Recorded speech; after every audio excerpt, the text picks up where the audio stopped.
নমস্কার বন্ধুরা, আশা করি আপনারা সবাই ভালো আছেন। মনীষা বেরা চ্যানেলে আপনাদের সবাইকে স্বাগতম। আজকে আমি বানাবো নানপুরি। তার জন্য আমি নিয়েছি এই কাঁচের বাটির এক বাটির থেকে একটু কম দই, টক দই। টক দইটা একটা জায়গায় ঢেলে নিলাম। এরপর এই টক দইটার মধ্যে আমি দিয়ে দেব খাওয়ার সোডা।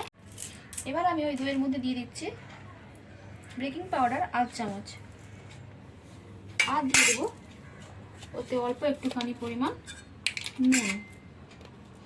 নুনটা আপনারা স্বাদ মতো দেবেন। আধ চামচেরও কম একটু নুন দিলাম। আর আমি ওর মধ্যে দিয়ে দেব ইনো।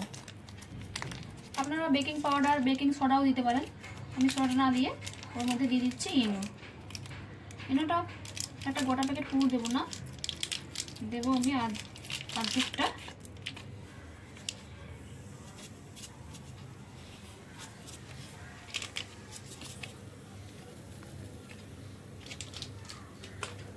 দিয়ে এটা ভালো করে আমি মিশিয়ে নেব।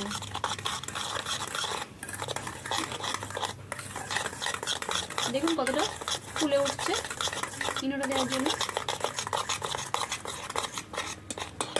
আর আমি এর মধ্যে দেব 2 চামচ চিনি।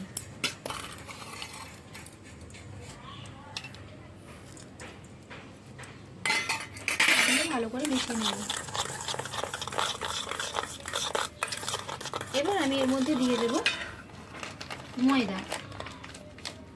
যতটা আমি কাঁচের বাটি মেপে দই নিয়েছিলাম, আমি ময়দা দেব ওই কাঁচের বাটির মাপে 2 বাটি ময়দা। বন্ধ করে নিয়ে এক বাটি দিয়েছি, আর এক বাটি দিয়ে দিলাম। দিয়ে দইটার সাথে আগে প্রথমে আমি ভালো করে মিশিয়ে নেব। আগে দই দিয়ে মেশাবো, ভালো করে মিশিয়ে নিয়ে তারপরে জল কম পড়লে আমি জল দেব। কিন্তু এটা জলটা আমি ঠান্ডা জল দেব না, জল একটু গরম করে নিয়েছি, গরম জল দেব। এরপর আমি এতে একটু সাদা তেল দিচ্ছি। সাদা তেলটা দিয়ে ভালো করে মিশিয়ে নিচ্ছি এই ময়দাটার মধ্যে। আমার জল লাগবে, কারণ মাখাটা একটু শক্ত শক্ত হয়েছে, তাই এর মধ্যে আমি অল্প পরিমাণে গরম জল দিচ্ছি।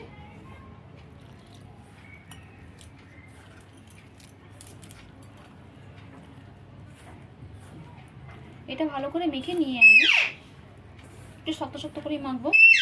মেখে আমি এটা 2 ঘন্টা রেস্টে রেখে দেবো।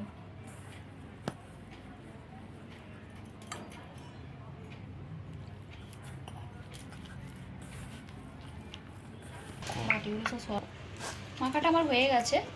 তারপর আমি এর মধ্যে একটু সাদা তেল মাখিয়ে এবার আমি এটাকে 2 ঘন্টা রেখে দেবো ঢাকা দিয়ে, কারণ এটা একটু ফুলে উঠবে।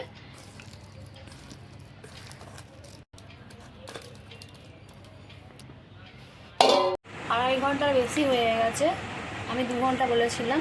এবার আমি খুলে নিয়ে দেখছি, দেখুন এতটা ফুলেছে। এবার আমি একটু অল্প একটুখানি হাতের তেল নিয়ে আর একটু গুলে নিচ্ছি। গুলে নিয়ে আমি এবার লেচিটা কেটে বেলে নিই। এতটা সাইজ করে আমি লেচিগুলো কেটে নিচ্ছি। আমি এগুলোকে তেল দিয়ে বেলবো, সাদা তেল দিয়ে, আর বেলে নিয়ে তারপরে ভাজতে। আটা দিয়ে বেলবো না, তেল দিয়ে বেলবো। আমি এগুলোকে সাদা তেল দিয়ে বেলে নিচ্ছি, ময়দার গুঁড়ো দিয়ে বেলবো না। এরকমভাবে বেলে নেবো, এতটা মনে থাকবে।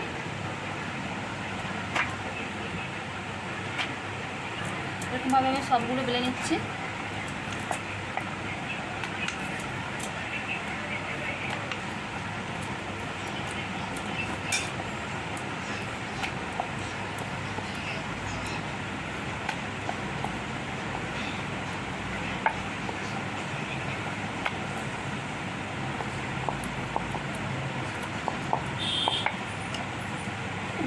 করতে দিয়েছি।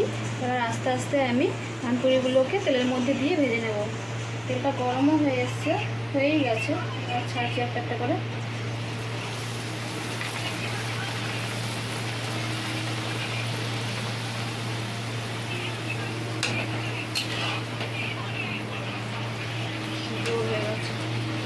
আমি এবার একটা একটা করে ছেড়ে ভেজে নিচ্ছি নানপুরিগুলোকে।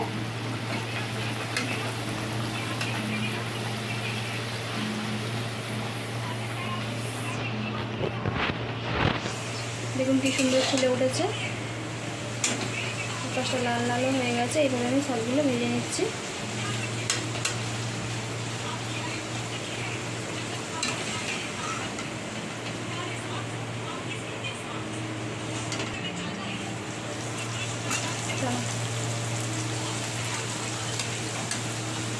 এভাবে আমি সবগুলো ভেজে নিচ্ছি।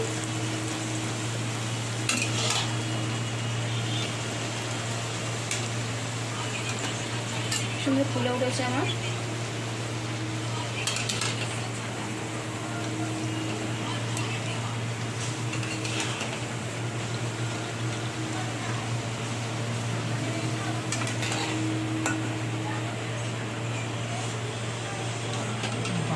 দেখুন নানপুরিগুলো সব আমার ভাজা হয়ে গেছে। আমি নানপুরির সাথে ঘুগনি বানিয়েছি মটর দিয়ে আর আলু দিয়ে। দেখুন নানপুরিটা কত সুন্দর হয়েছে, নরম তুলতুলে।